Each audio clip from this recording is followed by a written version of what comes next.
Soapy sat on a seat in Madison Square, New York, and looked up at the sky. A dead leaf fell onto his arm. Winter was coming, and Soapy knew that he must make his plans. He moved unhappily on his seat. He wanted 3 months in a nice, warm prison, with food and good friends. This was how he usually spent his winters. And now it was time, because, at night on his seat in the square, 3 newspapers did not keep out the cold. So Soapy decided to go to prison, and at once began to try his first plan. It was usually easy. He ate dinner in an expensive restaurant. Then he told them he had no money, and they called a policeman. Nice and easy, with no trouble. So Soapy left his seat and walked slowly along the street. Soon he came to a bright restaurant on Broadway. Ah, this was all right. He just had to get to a table in the restaurant and sit down. That was all, because when he sat down, people could only see his coat and his shirt, which were not very old. Nobody could see his trousers. He thought about the meal. Not too expensive, but good. But when Soapy went into the restaurant, the waiter saw Soapy's dirty old trousers and terrible shoes. Strong hands turned him round and helped him out into the street again. So now he had to think of something different. Soapy walked away from Broadway, and soon he found himself on 6th Avenue. He stopped in front of a shop window and looked at it. It was nice and bright, and everybody in the street could see him. Slowly and carefully, he picked up a stone and threw it at the window. The glass broke with a loud noise. People ran round the corner, and Soapy was happy, because the man in front was a policeman. Soapy did not move. He stood there with his hands in his pockets, and he smiled. "I'll soon be in prison now," he thought. The policeman came up to Soapy. "Who did that?" he asked. "Perhaps I did," Soapy replied. But the policeman knew that people who break windows do not stop to talk to policemen. They run away.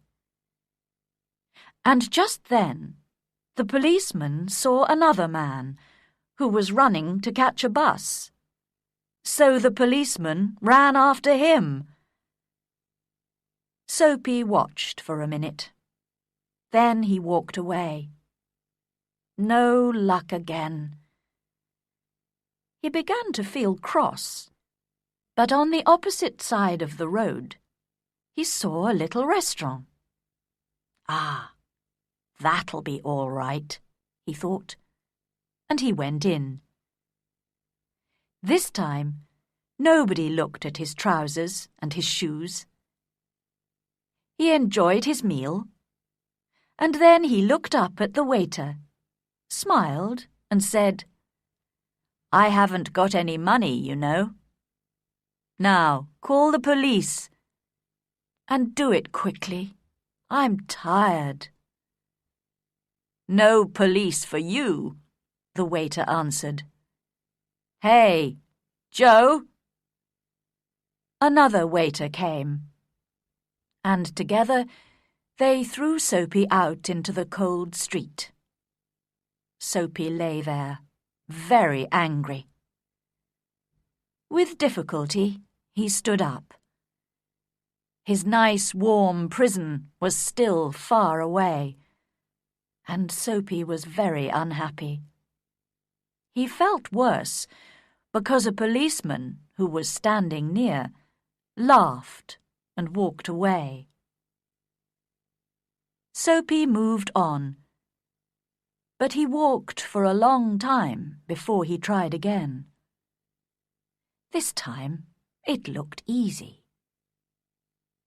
A nice young woman was standing in front of a shop window.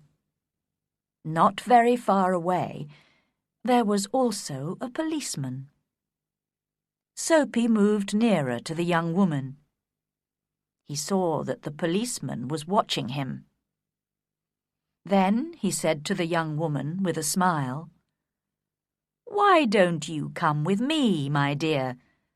I can give you a good time." The young woman moved away a little and looked more carefully into the shop window. Soapy looked at the policeman. Yes, he was still watching. Then he spoke to the young woman again. In a minute, she would call the policeman. Soapy could almost see the prison doors. Suddenly, the young woman took hold of his arm. "Okay," she said happily. "If you buy me a drink. Let's go before that policeman sees us." And poor Soapy walked away with the young woman who still held on to his arm. He was very unhappy. At the next corner, he ran away from the woman. Suddenly, he was afraid. "I'm never going to get to prison," he thought. Slowly, he walked on and came to a street with a lot of theatres. There were a lot of people there, rich people in their best clothes. Soapy had to do something to get to prison. He did not want to spend another night on his seat in Madison Square. What could he do? Then he saw a policeman near him. So he began to sing and shout and make a lot of noise. This time they must send him to prison. But the policeman turned his back to Soapy and said to a man who was standing near, "He's had too much to drink, but he's not dangerous. We'll leave him alone tonight." What was the matter with the police? Soapy was really unhappy now. But he stopped making a noise. How could he get to prison? The wind was cold, and he pulled his thin coat around him. But just then, inside a shop, he saw a man with an expensive umbrella. The man put his umbrella down near the door and took out a cigarette. Soapy went into the shop, picked up the umbrella, and slowly he began to walk away. The man came quickly after him. "That's my umbrella," he said. "Oh, is it?" Soapy replied. "Then why don't you call a policeman? I took it, and you say it's your umbrella. Go on then. Call a policeman. Look, there's one on the corner." The umbrella man looked unhappy. "Well, you know, perhaps I've made a mistake. I took it from a restaurant this morning. If it's yours, well, I'm very sorry." "Of course it's my umbrella," Soapy said. The policeman looked at them, and the umbrella man walked away. The policeman went to help a beautiful young girl to cross the road. Soapy was really angry now. He threw the umbrella away and said many bad things about policemen. Just because he wanted to go to prison, they did not want to send him there. He could do nothing wrong. He began to walk back to Madison Square and home, his seat. But on a quiet corner, Soapy suddenly stopped. Here, in the middle of the city, was a beautiful old church. Through one purple window, he could see a soft light, and sweet music was coming from inside the church. The moon was high in the sky, and everything was quiet.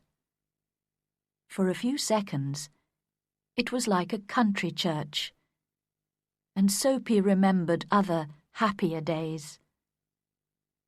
He thought of the days when he had a mother, and friends, and beautiful things in his life.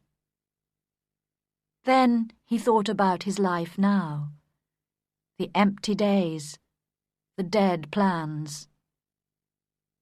And then a wonderful thing happened. Soapy decided to change his life and be a new man. Tomorrow, he said to himself, I'll go into town and find work. My life will be good again. I'll be somebody important. Everything will be different. Soapy felt a hand on his arm. He jumped and looked round quickly into the face of a policeman. "What are you doing here?" asked the policeman. "Nothing," Soapy answered. "Then come with me," the policeman said.